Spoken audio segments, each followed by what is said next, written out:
If you are a busy woman in midlife and you're looking to rev up your metabolism and release fat, I want to introduce you to my brand new program, Midlife Muscle and Metabolism. It's a 30-day strength training program that I specifically designed for women in midlife for your body, your metabolism, and your busy lifestyle so that you can get those beautiful toned arms, legs, and midsection you've always wanted and be strong for decades to come. Now, I know you're busy. That's why all the workouts are only 6 to 12 minutes, and there's no need to join a gym. You can do all the training at home, no equipment necessary. Plus, it is beginner friendly. So, whether you are new to exercise, never exercised before, or if you've just been out of the habit for a while, this is going to be perfect for you. There's no hardcore cardio and no high intensity or boot camp style workouts. I'm offering this program at a 50% discount for a limited time. So you're going to want to go and check this out as soon as possible. You can read all about it on my website at sarahhaaswellness.com. And I'm also going to put a link in the show notes to take you to all the information. I hope you'll check it out, and I can't wait to see you inside. Welcome, beautiful soul. You're listening to the Boss Body Podcast, where we empower busy women in midlife, menopause, and beyond with the tools they need to release weight, physical, mental, and emotional, to create the vibrant, healthy life they deserve. If you're successful in so many areas of your life, but you struggle to give yourself the same love and care you offer everyone else, you've found your community. I'm your host, Sarah Haas, women's weight release and body love coach, and I'm here to help you age radiantly, feel good in your body, and live a joyful, energized life now and for decades to come. Welcome, everybody. Thanks so much for being here. This is Sarah Haas, and you're listening to the Boss Body Podcast.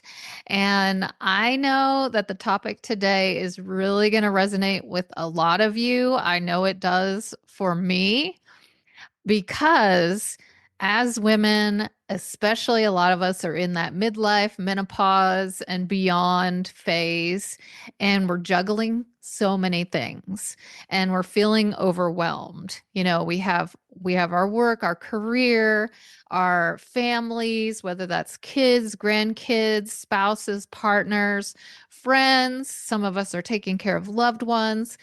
We're juggling so many things, and it can feel exhausting and it can feel overwhelming.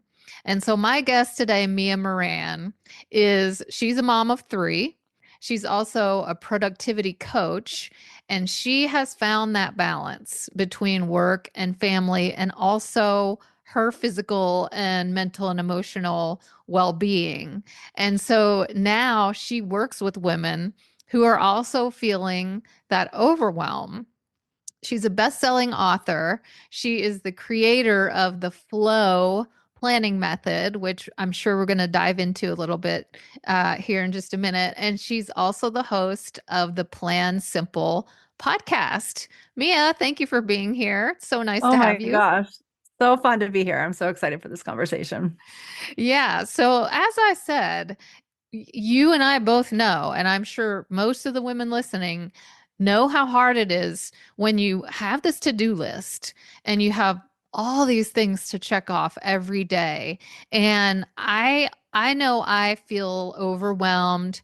I feel behind. I feel like I'm always just trying to catch up. I feel like I'm just trying to keep my head above water.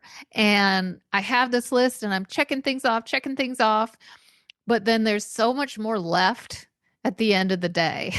And then I think, oh my gosh. And then you go to bed and your head is racing and you're just thinking, like, oh gosh, what am I going to do tomorrow? And I don't want to live that way. You know, I want to have peace and to have calm and to enjoy my days. I'm a cancer survivor. So Yeah. I want my life to be amazing and relaxing and joyful and to get out of this overwhelm. And that's one of the reasons I'm so excited to have you here today. Can you tell us just a little bit about you and your story? Because I know that you like a lot of us have experienced some of these same things. Absolutely. And then we get back to like how to fix the overwhelm because I'm like, I have Yes, so the many things I most want to important share. part. Absolutely.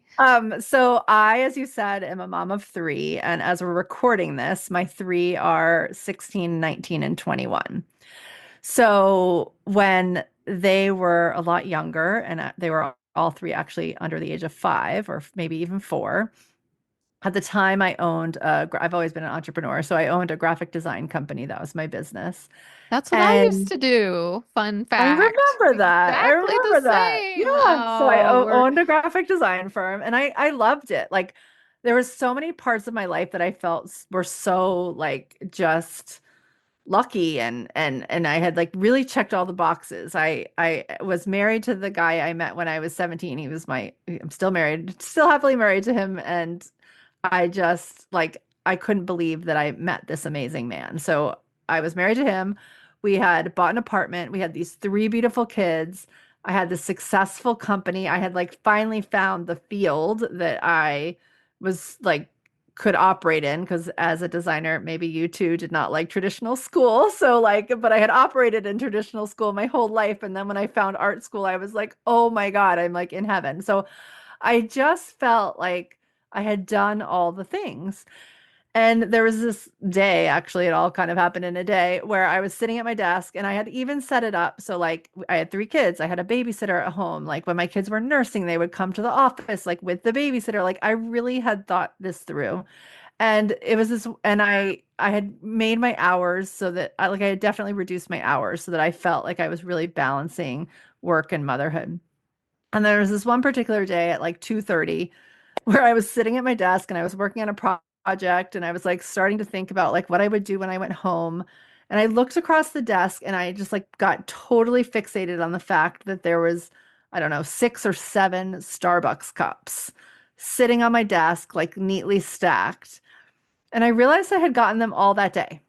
I Like can relate to all that. that day, I had walked a block to Starbucks, gotten some too sugary latte drink, like, and I just remember staring at like all the caffeine I had consumed, like not believing I had been that many times. And then also like being like, okay, wait. And also everyone keeps saying that Starbucks has all this caffeine, and I'm so freaking tired. And it was just this moment that I realized that yes, I had checked off all the boxes, but I was like freaking exhausted. Yeah. And even though it looked great to everyone around me, it did not, and it didn't like feel great. And I will say that at the time, I don't know that I knew that it was an inside thing, but the most tangible outside thing that was in my 3 pregnancies, I had actually gained 90 pounds and nursing, I hadn't lost it. So I really had like 80 extra pounds on my body in this moment. And I was like, I just need to take care of myself. So it was like this, it was almost like this like lightning bolt of clarity of like, I wonder what that would actually be like. Like I guess I don't really know because yes, I've done all these things, but I guess I haven't like really done that. And so that was sort of the starting point, which I won't go through the whole story, but basically I changed how I ate overnight. I did something that, whatever, it was the thing I did in the moment. Like it's not something I would recommend to everybody. But I I went from somebody who like didn't know that kale existed in the grocery store to like really nourishing my body. I started going to yoga every day. That was sort of like actually the first move I made. And then I met the yoga teacher who told me the food to eat. And I really changed my outlook, like what I thought the journey could be like, how I was putting myself first very quickly. And I tell people often, I mean, we're on a weight release podcast right now. So it's okay to say, like, sometimes I like diminish the part where the weight like melted off, like it wasn't even an issue. But I really enjoyed the journey. And like within a week, I was off medications I was on. There was just so many things that happened. And so one thing led to another. I ended up writing a book about parenting and food. and went on a book tour. I took all three kids out of school for a year, went on a book tour. This was like 10 years ago. And as I was meeting like thousands of women across the country, because this was pre-pandemic, I um I kept just looking out into the crowd and being like, why are all these beautiful women like coming and listening to me talk about like food and wellness? This makes no sense to me. And the question that like always came up at the end, like I had like I kept feeling like they knew more about kale than I did because I was only like a year into this journey. I had just decided as a designer to make a book. And the one question I kept getting was like, I just don't have time. Like, yeah, I know what to do, but I just don't have time. I don't have time. And I realized that like the action that created the weight loss in a very easeful way, that I wrote a book and I'm dyslexic, and that like, became a bestseller, and it was a great process and product. And then I took my kids out of school. I'm like literally the least likely person to homeschool children. And I did that for a year. And it was like, so I like kept doing these things that felt impossible, but I was making them possible by the way that I was, interacting with them. And so that's really what became the flow planning process once I sort of unpacked what that was. Yeah, and I think it's really cool that really what you did is decide, Yeah. okay, I need a change. It just sort of hit you. Something's got to change. And one of the catalysts was the weight, but Yes. obviously that's not the only thing going on. You're feeling tired, and I can relate to that. I remember when my kids were little, I was a Diet Coke drinker. I won't touch the stuff now, but back in the day, that was my caffeine of choice. And I was tired all the time and kind of doing like what you were doing. I had my own business. I was in graphic design as well, and I loved the work. I loved the creativity, but it got a bit overwhelming just trying to balance it all. So I think that's so cool that you kind of decided, all right, I think one of the ways you put it was I need to figure out how to put myself first, because that's one of the Yeah. things I think women really struggle to do. We put everybody else first, and then our own well-being gets put to the bottom of the list, and whatever's on the bottom are the things that you never get to. Yeah. And so you just started nurturing yourself, and then the weight started coming off because you were giving yourself time for yoga. You were giving yourself time to figure out what was going to eat to serve your body. So I think that's just such a great testament to what people can do Yeah. when they set their mind to it. And so Absolutely. did all of that lead you to becoming the type of coach that you are now? Absolutely. Yeah, that was sort of I sort of realized in it that like I was not here to teach about what to eat and how to move your body, and that really it was the time piece that was my thing. And we'll get into, what how I think we can get out of overwhelm, which does involve still thinking about the food. But one of the things I also wanted to say is that yes, that was the beginning of what I do now. And I'm like constantly on the thing. At the time that I did this, I was like 34 or something. And now I'm coming into 50. And there's always a rung to that spiral staircase. And it's not like there's no end destination, right? So there's always something that I'm having to decide and lean into, and I'm very much still on the journey of health. It's just different now, right?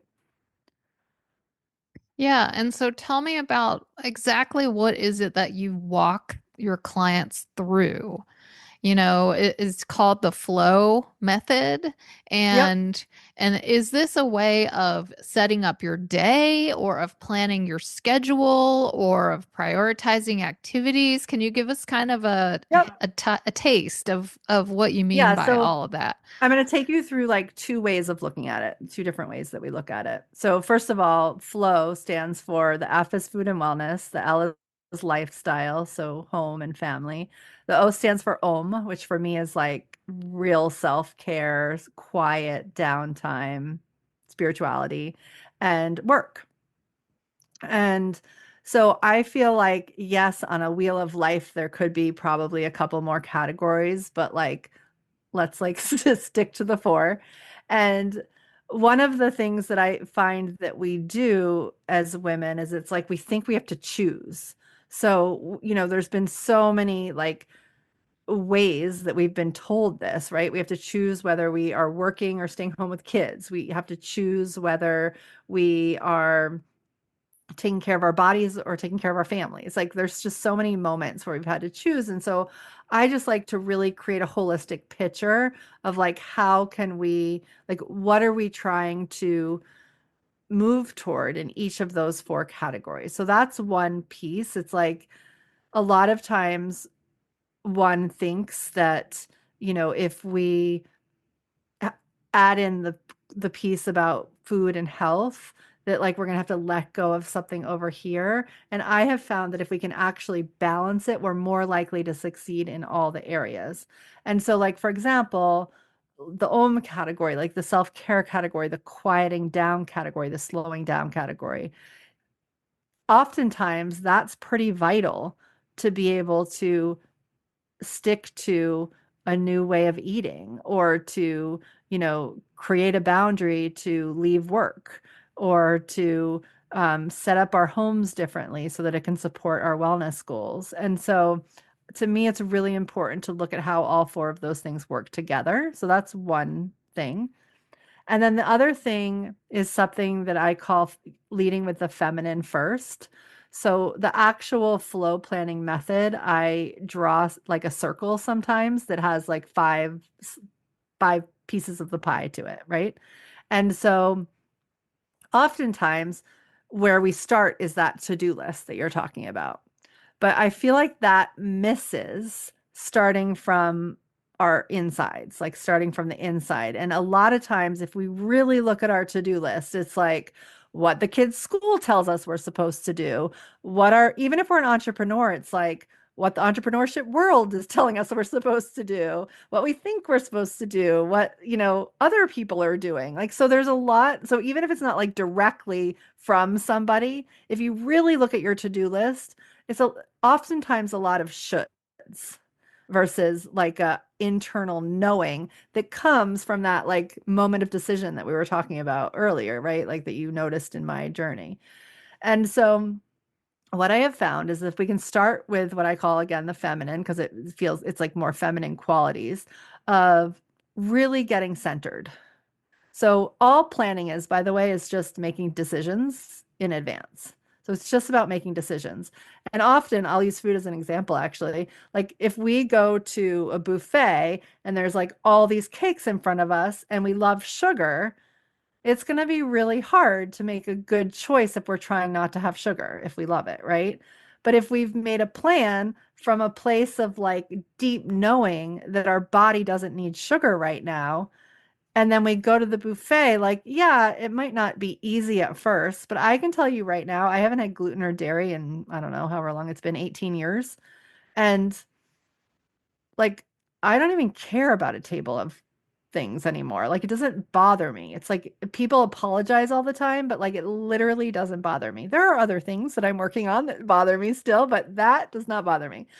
So, so we get centered, like whatever that means. That can be as simple as like a deep breath, for standing in front of a table. But sometimes, if we have like a lot of sort of baggage or trauma around something, like I will not lie, food for me was sort of a traumatic thing. I think my mom took me to Weight Watchers when I was 9 years old. So like there was a lot of things that went into that day where I made Oh this yeah. decision to be A healthy a lot good of way. a lot of my listeners can Yeah. absolutely relate to that.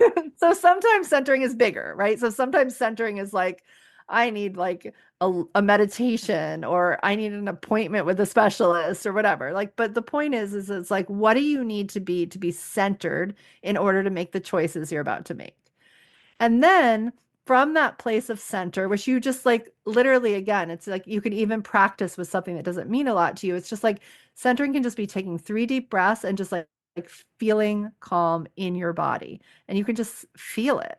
And when you feel calm and you start to practice that from that place of calm, then we go out and we sort of meet our future self and we envision what it looks like in the future. So It could be about the energy you have. It depends, you can go out far into the future. Sometimes the harder a goal is, the better it is to go like the farther out, right? Because like it's hard when your kid is in diapers to imagine life without diapers. But really, on the other side of diapers, a lot opens up. But so That's it's for like, sure. if you go 5 years out and there's no diapers, it's like you're not thinking about, like, you are not even solving the same problem the same way. So we really go out and we envision that future of just like, I have the energy, I'm in this strong body, whatever it is for you, right? Like I'm healed from something, right? And so we go out and we really envision that. And then from that place, it's like, okay, what do I need to do?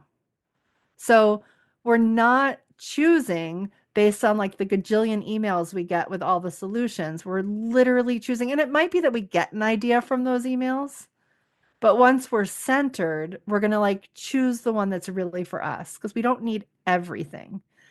And then so that's the to-do list piece, right? Like, so that's where we are. So we're getting to it to to-do list in a different way. There's like a lot of nuances in there, but basically we're getting to the to-do list in a different way.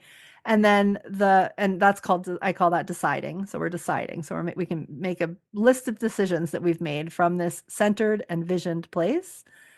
And then we need to anchor it. We need to anchor that to-do list in time. So even if you didn't do the beginning part and you were just dealing with your to-do list of outward things, you could try this of just anchoring those things in time. Because the thing about a list is that I believe we are capable of anything that actually comes from the inside, but like we're capable of anything that's on our list, essentially.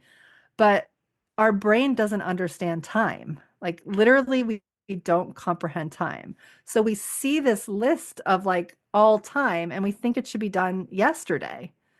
Oh, And I then, know that's what I do. I right? see it and I think, why have I not finished this yet? What is Yes. wrong? Yeah, it's like there's a lot of things that actually, if you look at them, you're like, wait, what are you talking about? Like, I just had this idea. Like, how would I have this book written if I just had the idea this morning? And like, and then that's like, we still might want it yesterday, or I just want to lose the 20 pounds. We have this idea this morning, and then we're frustrated that we haven't lost a pound by tomorrow.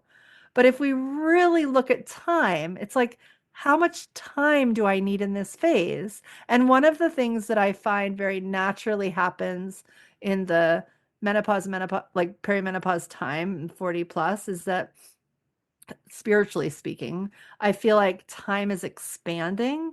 So if you could release things, weight even in a certain way in your 20s, like what if we mapped it out? Like what if we gave it more spaciousness? Because there's a lot of spaciousness being asked for us in this phase. And so it's like when we really map it out, we're like, oh, like I'm going to start this habit this week and this habit this week. And when you really start to see it, it's like, wow, like I've been living like this for 5 years, but in 6 months, it could be totally different. And we can't like grasp that until we anchor it in time. And so then the time becomes the thing we look at. Like that's all we're looking at. And so the other piece of flow that we talk about is we're always sort of we've always attached to this future vision, but then we're really just looking at like one 90-day or 2 month or whatever makes sense for you, one season. And then we're taking that season and we're looking, okay, what's happening this week and what's happening today?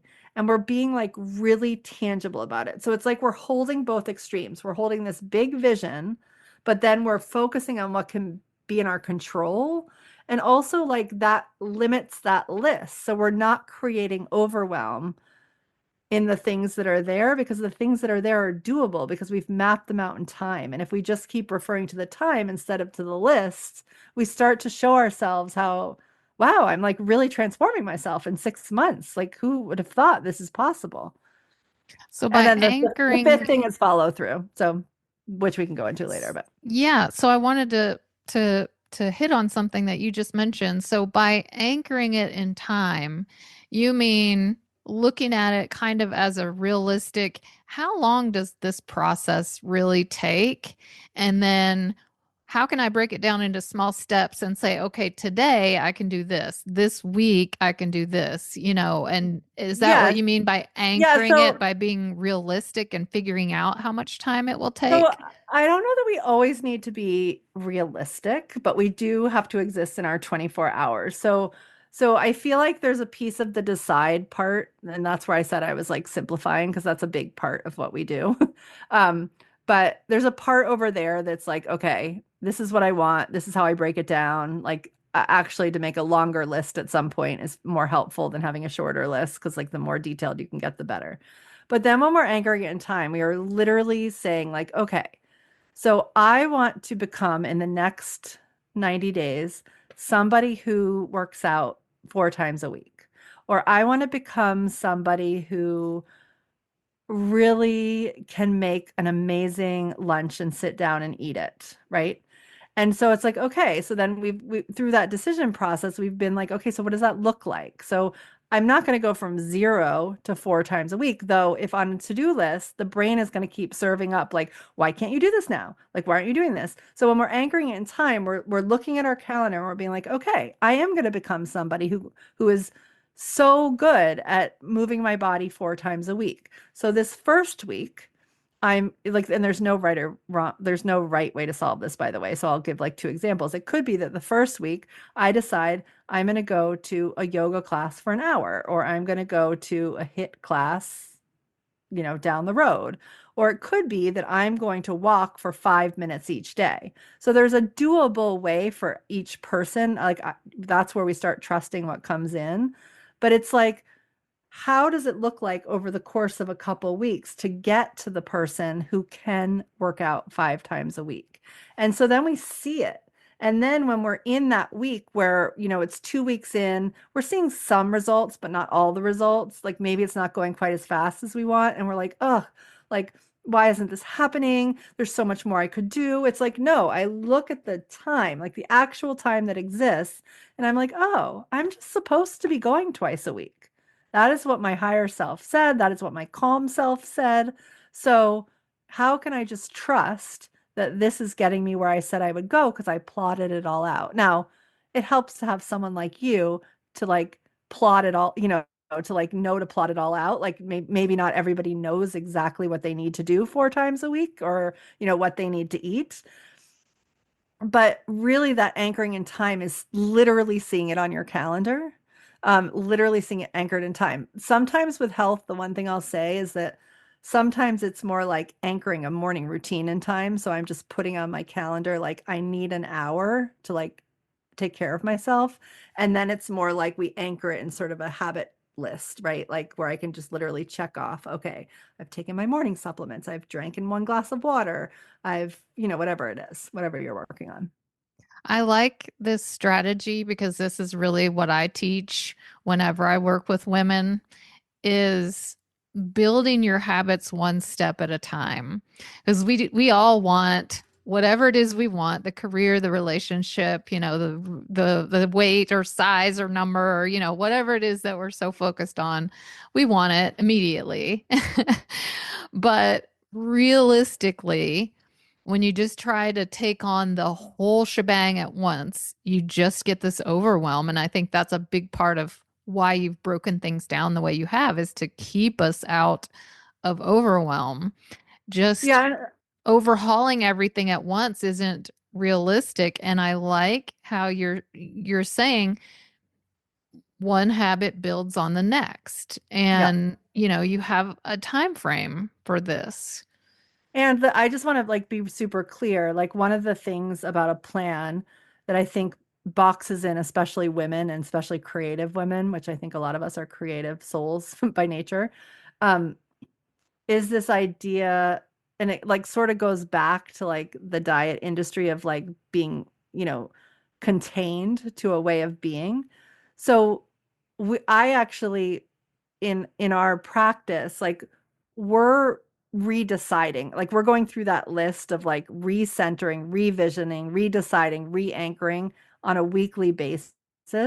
So the point of anchoring things in time actually isn't to stick to week 8 necessarily from week one. Sometimes we get it right, but sometimes we don't. It's more to show ourselves that it's possible because we're more likely to move forward knowing that knowing that what we're trying to do is possible. So oftentimes I tell people to do this in an electric calendar because I don't know, maybe you get sick and you can't do the 2 times a week, but you could move in a different way. So then you update your calendar. Or maybe you find that you're totally good with the second time right on week one. And so you just move everything forward a little bit. Like there's no right or wrong way, to do it. And I will say that the doable piece is really big for me. And when I decided to get healthy all those years back, um, I had to do everything at once. Like I was really unhealthy. So like in terms of food, I had to clean it up all at once. I couldn't like take one thing out at a time. Like I needed a full thing. But to make it doable, I ate the same exact day every day for 4 months Oh, because wow. I had 3 little children. I did not know how to cook, but I could handle learning those 4 things.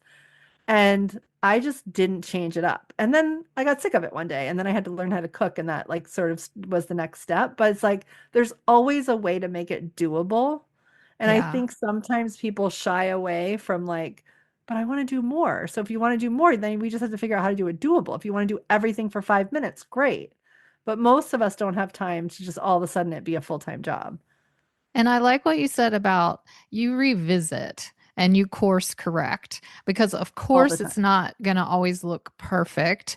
And you might have to adjust your expectations or things come up. Like you said, maybe you go on vacation or you get sick or whatever. Life happens. So it's not always going to go exactly according to this plan that we've mapped out. But I think it gives you some structure and it gives you a vision of where you want to go. And then your ideas and your plans can be fluid as time goes on. But the amazing You part, can find flow. See the yeah, acronym? absolutely. But I really want to go back to the beginning of this whole process because you said this is more of a feminine way of planning your time and your lists. And you start with getting centered, which that's the yin, that's the Yeah. internal, that's the being thoughtful and just really envisioning what it is you want. And I love that because I'm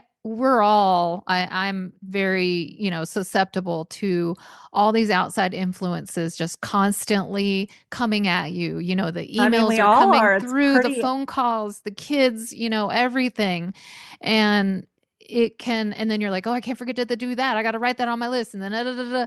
And so it's like you're playing defense all the time and you're just putting out fires. And I like how you said, you know what? We start with let's get centered, let's envision. Okay, what is it that I want? Where do I want to be? What do I want my life to look like? And then from that place of being grounded, you decide what needs to be on your to-do list. And then you're not doing all these shoulds. Well, I should, volunteer at my kids', bake sale or, I should do this extra project at work or whatever. When if that doesn't really fit into your big vision of what you want, then those aren't necessary. So I just think this is a beautiful process that you've laid out. And one of the things that I wanted to mention because I know for myself I'm impatient. I think we have to learn to be gentle with ourselves and not expect everything to happen immediately. There's always trial and error, there's always ups and downs. Things aren't always going to work out exactly the way. I'm a type A, so I like to have a plan. I like to have a schedule. I like to follow through. And when things get off a little, I start being hard on myself. But if you keep going back to that place of being centered, you're not failing. Well, and a really important thing that the centering can do as well, especially for this, like for the topic of getting healthy, is that it can really catch us up to where we are now and who we've become. Because a lot of times with things that are like have triggering pasts for us, we're actually making a choice unconsciously as like the 10-year-old girl who went to Weight Watchers, or, the 20-something-year-old who was, I don't know, called fat.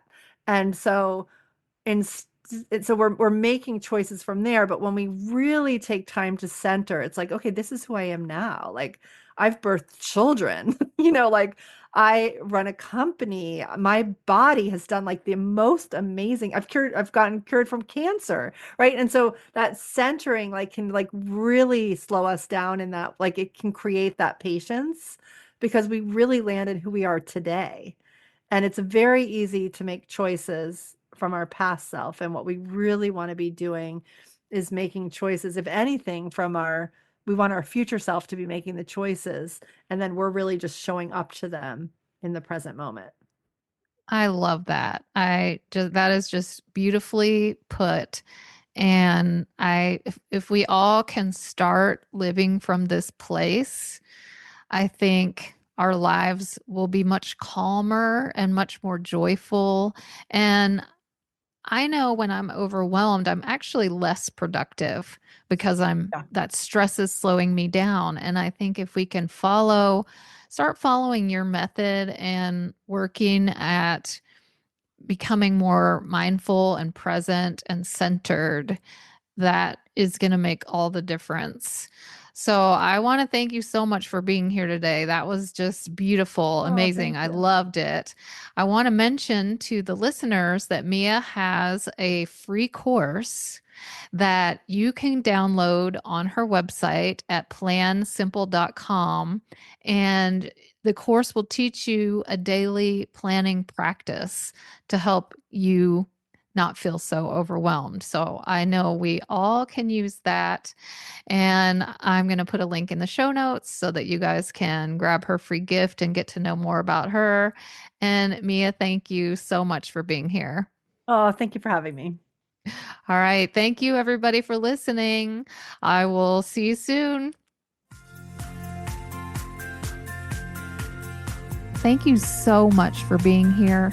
I'm honored that you've chosen to spend your time with me and allowed me to be part of your journey. In case you need to hear this, you are enough. You're smart enough. You're successful enough. You're beautiful enough. You're important enough. You are enough right now, just as you are. You were enough yesterday. You'll be enough tomorrow. If this episode resonated with you, I'd love for you to subscribe and share it with the amazing women in your life who could use a little extra love and support. Take care of yourself, and I'll see you next time.